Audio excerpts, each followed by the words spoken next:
Muito bom dia, Deus abençoe a todos em Cristo Jesus. Hoje, sábado, 8 de julho de 2026. Vamos orar a Deus para que Deus venha iluminar a todos a respeito da verdade dele. Senhor, nosso eterno Deus e Pai, em nome do Senhor Jesus te pedimos, ó Pai, que o Senhor nos conduza a esta meditação, para que todos venham ter a iluminação do entendimento espiritual da Tua Palavra. Em nome de Jesus, amém. Título dessa meditação de hoje: o que poderá nos impedir da salvação? O que poderá nos impedir da salvação? Nós vamos ler em Apocalipse, capítulo 22, alguns versículos.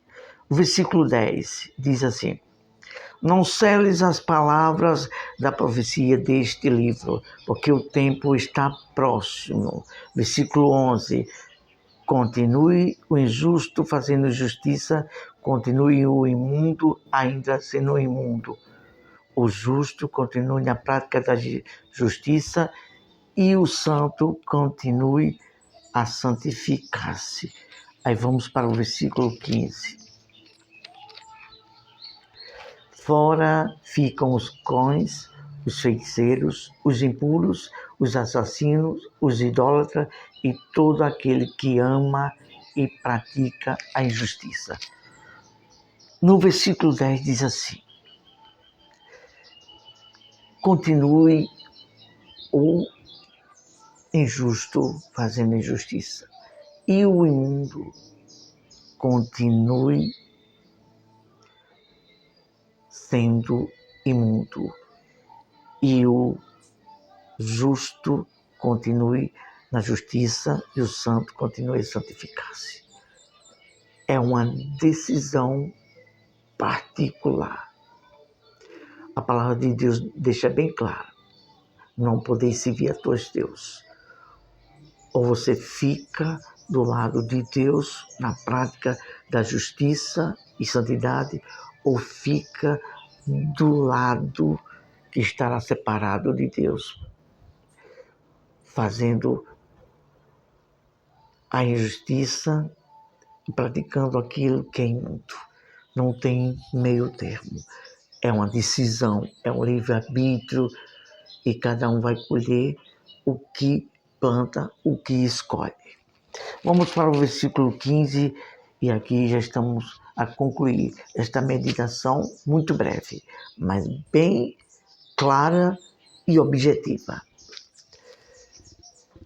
Ficam de fora os cães, os feiticeiros, os impuros, os assassinos, os idólatras e todo aquele que ama e pratica a mentira. Vamos falar aqui de feiticeiros. O feitiço é um poder maligno, a feitiçaria.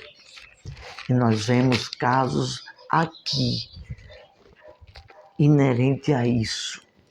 Há tanto a se falar sobre feitiçaria, mas nós vamos nos ater a uma ou duas coisas.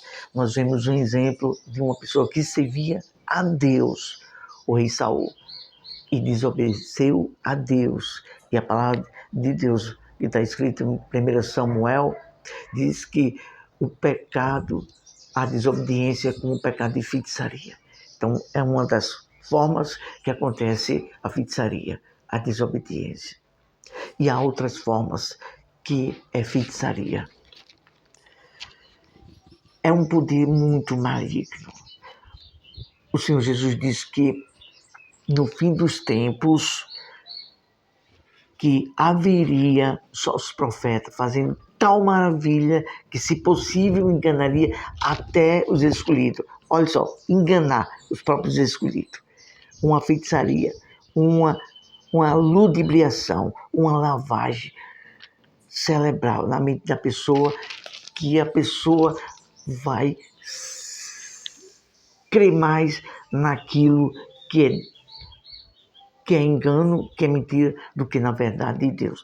Porventura não foi assim, logo no início, com Eva, quando o diabo atiçou nela a lavagem cerebral, distorcendo a verdade de Deus com uma meia mentira? Pois é, isso é um poder espiritual que é envolvido por feitiçaria.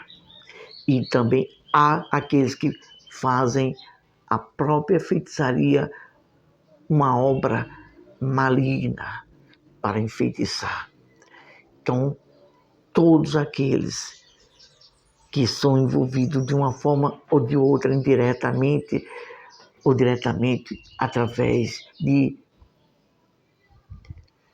feitiçaria, de distorcer a palavra de Deus, de preferir ser rebelde, a palavra de Deus diz claramente, ficarão de fora. É sério. Vamos para impuros. São aqueles que não desejam o temor a Deus para viver a santidade. Prefere viver na impureza, na rebeldia, sem ter temor à palavra de Deus para obedecer. E a palavra de Deus diz bem claro, ficarão de fora. Vamos para idólatras e depois, por final, sobre mentira. Idólatras é aqueles que se inclinam para a idolatria.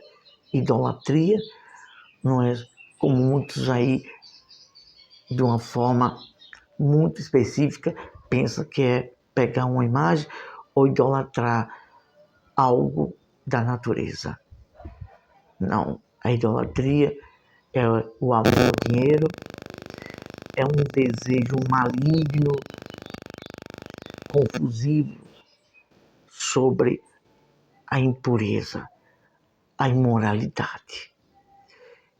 E muitos têm feito do dinheiro uma idolatria e até mesmo seres humanos.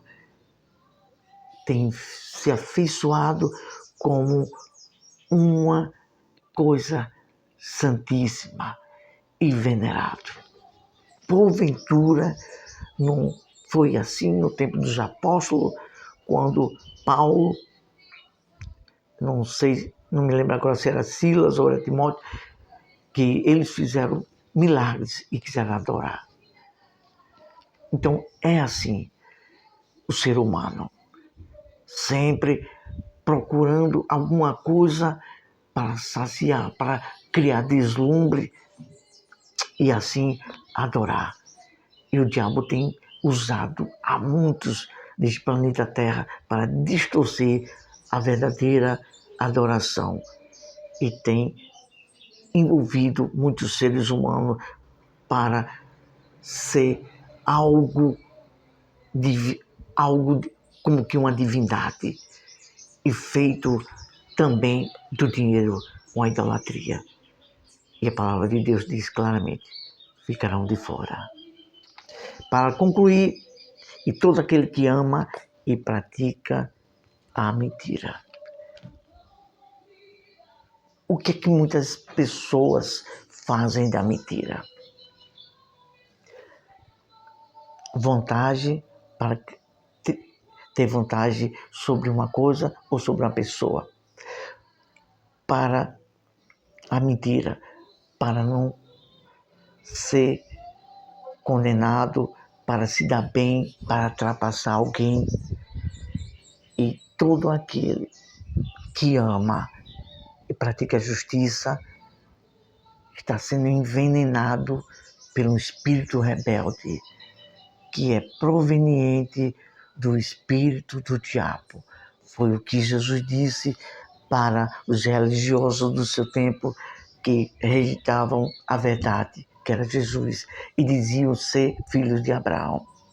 E Jesus falou claramente, vós tende por pai ao diabo, que desde o início o que ele fala do que ele é próprio. Pai da mentira. Então todos aqueles que amam e que desejam, preferem viver na prática da mentira, saiba de uma coisa, a palavra de Deus diz claramente, ficarão de fora. É questão de temor a Deus, do livre-arbítrio e de decidir. Quer a verdade ou quer a mentira? Vamos falar com Deus. Santo Deus e Pai, o Senhor disse e assim nós seguimos o teu exemplo. Não condenamos a ninguém, apenas falamos a tua verdade como ela é. A tua palavra diz que o Senhor Jesus disse, eu não condeno a ninguém, mas as palavras que eu vos digo, esta a julgará no dia do juízo final. Então, nós como teus servos estamos fazendo o papel do atalaia, falando a verdade, a tua palavra, tocando a trombeta, ou seja, mostrando a verdade da tua palavra, como nos foi também falada, para que as pessoas entendam a tua verdade e venham decidir a viver ou não o que o Senhor pede para viver para a eternidade com Deus. Tenha misericórdia de todos nós, Senhor, de todos, que o poder da tua palavra, a tua verdade venha impactar, saculejar o espírito de cada pessoa, para que venha acordar do sono espiritual e venha enxergar e ter a humildade, o temor para se voltar para a tua palavra e a tua verdade e tomar a decisão de livre-arbítrio, optar para se voltar a assumir a tua verdade, a tua palavra. É isso que te oramos, ó Deus, em nome de Jesus. Bem, aqui terminamos essa meditação com esta palavra final de conscientização. A palavra de Deus é a verdade que ilumina a todos nós a respeito da vontade de Deus. Agora, cabe a cada um, com seu livre-arbítrio, tomar decisão. E quem é humilde de espírito, usa uma fé inteligente e racional, vai refletir conosco. Poxa, se eu me inclinar para me submeter à verdade de Deus, eu estarei fazendo o que agrada a Deus e o que conduz para a vida eterna com Deus. Porém, se eu fizer o que é errado e sair da justiça de Deus, eu poderia estar perdendo a oportunidade de estar ao lado de Deus. É questão de inteligência, é a decisão do livre-arbítrio. Deus não força ninguém a fazer sua vontade. Ele deixa todos à vontade para decidir aquilo que quer. E assim, a decisão de cada um é que vai dizer onde será a sua eternidade. Deus abençoe, ótimo sábado, até a próxima.